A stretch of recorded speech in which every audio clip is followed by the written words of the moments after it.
آپ جب چائے پہ بلاتے ہیں نا کسی کو، آپ چائے کے ساتھ یہ مختلف پکوڑے، سموسے اور ان تمام چیزوں کی بجائے فروٹ رکھ دیں، کیونکہ ہوتا کیا ہے کہ آپ کہیں سے کھانا کھایا، آپ کہہ رہے ہیں بھائی آپ کے کسی کے یہاں چائے پینی ہے، اچھا چائے 3 جگہ پینی ہے، آپ کو میں مشورہ دے رہا ہوں، اگر آپ چاہتے ہیں کہ آپ کا مہمان کچھ نہ کچھ کھا لے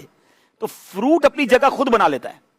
پیٹ بھرا ہوا بھی ہے نا، فروٹ اپنی جگہ بنا لے گا، باقی اگر اس کا پیٹ بھرا ہوا وہ آپ کی کوئی چیز نہیں کھائے گا تو آپ کو بھی لگے گا اتنی تیاری کی، تو بیسٹ یہ ہے کہ آپ بھی آرگینک دعوت کرنا شروع کر دیں نا، کہ آپ کسی کو اپنے گھر، اچھا خرچہ آلموسٹ اتنا ہی ہو رہا ہے، آپ پتہ نہیں سموسے پکوڑے بیکری کی پتہ نہیں کتنی آئٹمز منگا رہے ہیں، آپ ایک ہی فروٹ کا تربوز، سبحان اللہ، میں تو نہیں سمجھتا تربوز کسی کو پسند نہ ہو، تربوز کا سیزن ہے، آپ تربوز رکھ دیں، پھر دیکھیں انشاءاللہ سبھی کھائیں گے، تو کوئی بھی فروٹ ہو جو بھی آپ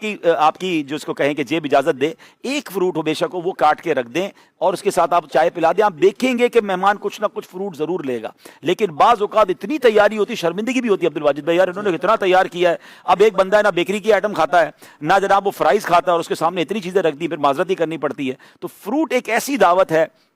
فروٹ ایک ایسا یوں سمجھے کہ ماشاءاللہ اور آرگینک ہے، پھر سنت کی نیت سے سبحان اللہ سے یوسف بھائی نے آج بتا دیا کہ کھجور اور تربوز ہی ساتھ رکھ دیں تو سنت کی نیت سے وہ مہمان بھی کھا لے گا اور آپ کا بھی کام پورا ہو جائے گا۔ آپ آنکھیں بند کر لیا کریں جب نبی پاک کی سنت کی بات آ جائے نا، اور سبحان اللہ میں تو پرسنلی بہت چیزوں کو اسٹڈی کرنے کے بعد اس نتیجے پر پہنچا ہوں کہ اللہ کریم نے جو بھی بنایا ہے، کھانے پینے کی جو چیز رب کی طرف سے ہے نا، اس میں کوئی نقصان ہی نہیں ہے، کسی بھی بندے کو نقصان نہیں ہوتا، یعنی اب سائنس اس بات پر بھی آگے کہ فروٹ بھی شوگر کے مریضوں کو ایک لمٹ تک کھائیں تو کوئی نقصان نہیں پہنچاتا، اس کا مطلب میرے رب نے جو بنایا ہے نا سبحان اللہ سبھی صحت کے لیے اچھا ہے، سبھی ہمارے لیے بہترین ہے، تو اس کو استعمال کریں، ہاں ہر چیز لمٹ کے اندر استعمال کرنی ہے۔ ایک صاحب مجھے ملے تو یہ بات میں نے بہت پہلے ایک زبردست بزنس مین تھے ان سے سیکھی تھی،